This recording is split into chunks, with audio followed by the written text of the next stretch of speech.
welcome. Hi. Vince, we will start with you because you're my first point of contact. Yeah, cool.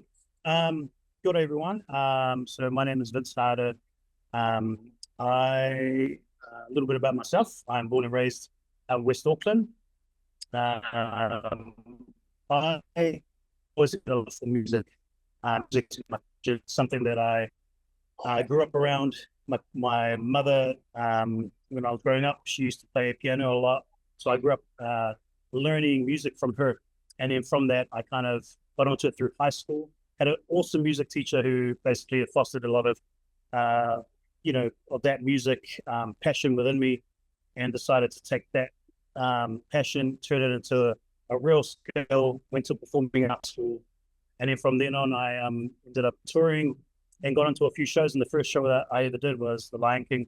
And that was like my first taste of, I guess, the professional side of performing arts and seeing how that whole world works on stage. From that, I've had some pretty amazing experiences in the music industry, from releasing music as an artist, collaborating with a lot of big artists worldwide, internationally, and having some really cool experiences on stage, in front of the camera, and also working with some pretty amazing musicians.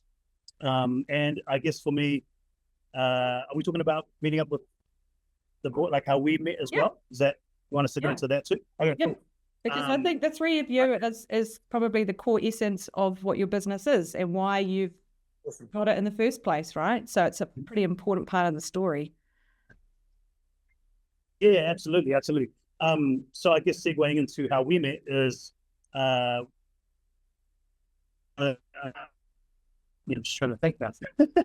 How we met was through the gym, actually. Yeah, working out at the gym. And Beulah lives just down the road from me. We ended up not playing, but we ended up moving into the same neighborhood around the same time, and ended up connecting. I ended up doing a bit of music on a TV show that he was a part of as well. And so that connection kind of organically happened. And then from that, I ended up joining a small gym group that he was a part of. And we ended up pretty much becoming close friends. And now I'm having this very close connection as brothers. And which is how we got to this situation. I'll move on to the next person so we can talk about the Kofe stuff after this. Okay. Cool. Who's next? I'm Robert. So my name is Beulah. Southside, born and raised, proud Otara boy, now living on the shore. My wife is from North Shore. I'm an actor. I worked everywhere. I started in theatre and done TV in New Zealand, done the whole Shortland Street thing, movies in New Zealand, and made my big break over to Hollywood in 2015 with my first ever role with the guy who wrote American Sniper, and it was like a lead role with Miles Teller, and a couple of big other actors, and worked over there, worked on a TV show called Hawaii Five-0 for about 4 years, and just been working over there in America. And I had young kids, and I really wanted to come back home to put my kids in a New Zealand school system, which is really important to me. I didn't really want them to grow up over there. So we come back home and got a house, moved out the road from Vincent. I like to say that wherever I move to, I take over, I become the mayor. So, and the boys know this, I'm the mayor of the North Shore right now, an official. And, made a little group with some of my friends, best mates, big brothers at the gym, moved into that gym, took over that gym, became the mayor of that gym. We started inviting some of other friends like Vince and Richie, you're going to meet, and just created, wherever we go as brothers, because we made this group because as men, we don't really have spaces to talk and hang out. So we decided, let's train at 5 a.m. in the morning when no one's training, and let's be us. So we walk into the gym, start playing Vinga Boys, start playing our favorite Shania Twain songs, climbing monkey bar stuff off the gym, and just having fun. And now that gym is full at 5 a.m. because people want to turn up and be around the energy and the light that we have. And Vince decided, hey, why don't we make a coffee brand on this? And our brand is us as brothers together, being a light for people. And the funny thing is, we don't even know how to make coffee, and we're learning how to make coffee, but our brand is who we are as individuals. Yeah. And I guess the story is that for our younger people and teachers is we just need one little piece of product to highlight who we are as Polynesian Māori, who are unapologetically ourselves. And the more we are unapologetically ourselves, the more people want to be a part of that. And we want to invite people to be a part of that journey. And that is the brand. Sure, we're going to make nice tasting coffee, but we're going to bring people to the light that we have inside us. We like to say that our business is run on family, faith, and business. And carrying our people and being in communities, and not how can you make a brand bigger than just coffee? And it's just, the answer is by being unapologetically us. Yeah. So and that in itself is exactly what kids need to hear. You know, any kid needs to hear this. You just need to let who you are come through, and people will want to connect with that, and what you have, people will want to be gravitated towards. And it's so such an amazing trait. Like you're really lucky that you exhibit that, you know, and that's what our kids definitely need to hear. All right, your turn, Richard. Richard. Kia ora. My name's Richie Mana. They call me Banks. I grew up here in Auckland, a place called Devonport, born and bred in Devonport here. I'm from Birkenhead, so I know. We're in Birkenhead. I was on Tinā Street. We're sitting in the cafe in Birkenhead right now. Really? Oh. Where the cinema is. We're in the cinema. The cinema. In Northcote? No, Birkenhead. Oh, Northcote Point, yeah. Northcote Point, yeah. I know exactly where you are. Yeah. It's the quietest place around here.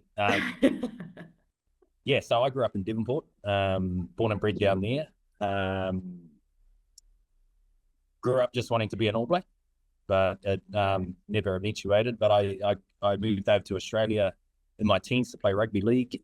I kind of struggled at school because I didn't have the support these days. So I left school pretty early. It started in construction when I was 16. So I've been in construction 30 years now. So I've got a construction company and a farming company that's just taking off. And yeah, my goal in life is just I find it putting food on people's plate, providing for people, giving people opportunities that I was given back then, and just providing for people. And that's how when I met these boys, you know, I was in a bit of a hole. You're going through life trying to do it by yourself, and then I met up with Beulah and Vince, and we just formed this brotherhood. And now that's what got me through, you know, relying on each other. You can't do it by yourself. And so that's why, you know, that's what I want to bring to, you know, kids and everything, you know, there's always people that you can count on, rely on, put your trust in. And this is how it's got me through to where I am today. After meeting these guys, we meet up at 5 a.m. We do a training, you know, we always have a laugh. And we kind of met on the touch field because I smoked both of them. They couldn't keep up with me. So that's the real story. I didn't really want to bring that up. Let's get to the real story here. That's the real story. They couldn't keep up with me, and I'm the oldest. That's a little bit about me. I lived in Australia 15 years, playing rugby league, and then was homesick, moved home, and been going good ever since. So a little bit about me. That's awesome. So can you guys, or one of you, all of you, just explain exactly what you're, like, we're talking a coffee business here. And you are, like, where are you sourcing everything, all your beans and everything from for your business, for a start? You can speak on that, Vince. Yeah, sourcing our beans. So we've partnered with a a coffee company that does roasting out West Auckland. And we're looking to do our roasting there, but we've also, earlier on this year, Beulah and I were in Samoa, and we went and visited a farm, and it was pretty incredible because like Beulah was there for his film. His film was being premiered in Samoa, and I decided to come over so that we could make this meeting happen. And we pretty much drove out into the mountains, into the bush, into a village called Alesa, which is right in the hills, and rocked up to this, like a unit, right? And to meet with a woman who has a coffee farm. And we sat down with her, had an incredible discussion, and just basically shared our story. She shared her story and about how she got into coffee farming, and we decided to make a deal with her, and that's where we're sourcing our beans. As far some of our beans are from Samoa as well. So we're at the stage right now where we've got a distribution coffee plant, if you will, and we've also got sourcing beans from Samoa. So that's where we're at the moment. And are they being brought to New Zealand as beans, and then you're selling them straight as beans? Or like, are they coming out of Samoa all ready to go packaged? Let's go to people, or yeah. So we're trying to get them like a couple of pallets of beans processed and farmed from Samoa, get them into the distribution roaster. And then, so we're at the stage now where we're mixing our beans with a whole bunch of other different beans from like Uganda, Ethiopia, some from China, and playing around with different flavors and trying to come up with the flavors that we like. And we just want, right now, we just want 3 basic flavors, and we want hints of Samoan beans in there. And the reason why we want that is our job as business people and as a musician, construction worker, and an actor is that we want to find ways to highlight our people. The big thing here, I think the actual story here is especially for the kids and the adults, we are 3 people that have nothing to do about coffee. But we have traveled all the way to the other side of the world in Samoa, found the farm, and we're going to find a way to highlight our people. And to hopefully the dream is to grow a farm with these farmers, give them work, give them income, and grow it in Samoa and New Zealand, and make work that is unapologetically New Zealand, unapologetically Polynesian, and you don't even need to know about the product that you're doing. You just got to have faith in who you are. You got to understand that who you are as an individual, as a person, is enough. We've been through life. We've been tested. We've been triumphing and winning victories in life. But sometimes you don't need to know all the little bits. You don't need to be good at school. Be good at school, kids. But like someone like Richard, all you need to do is you need to work hard. Yeah. You know, someone like Richard has a very successful construction business. Have the mindset of a hard worker and someone that never wants to give up. And we know we're going to face a lot of speed bumps and we're going to come up against competition, but we know the answer to win, and it's just being ourselves. Yeah. So absolutely. if there's any kids or adults, especially adults listening as well, all you need to be is yourself. Life has given you the tests and challenges that you need to go through. So, yeah. Yeah. So did you guys find then, Richie, you said you didn't stay at school or didn't really enjoy school that much. What were the challenges that you guys had, just in general with school? Like, lots of kids, there's a lot going on, and school is not for everybody, but that doesn't mean that you're not educated, and it doesn't mean that you're not as smart as other people, but it's just that's not the environment that you're going to thrive in. Like, what were the sort of hurdles that you had to overcome really to be in the mindset that you're in now? Like, what's changed your way of thinking to get you thinking like this?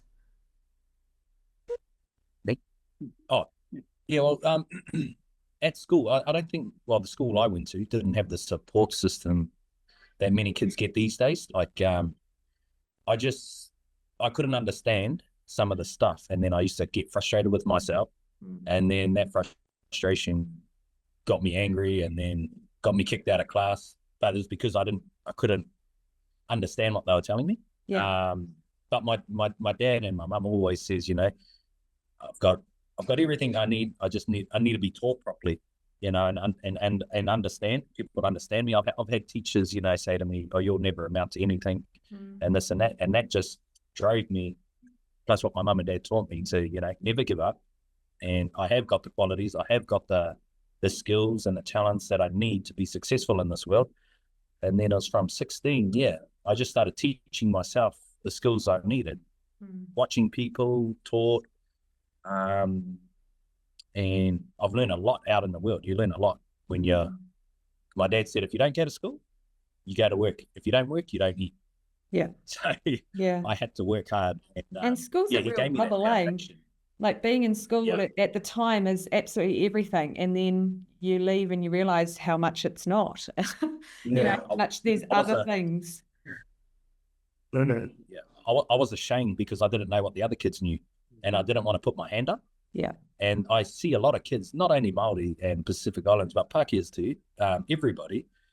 I see that in other kids, like, we keep our heads down because we're too ashamed to put our hand up and ask in front of everyone. And that was my problem. So it's probably half my fault too. But just didn't have that confidence. But when you go through life, doing business and everything, you pick those skills up on the way. And now I can speak in front of crowds, and especially meeting Beulah and Vince, these guys are on the world stage with their jobs, and they give me the confidence in.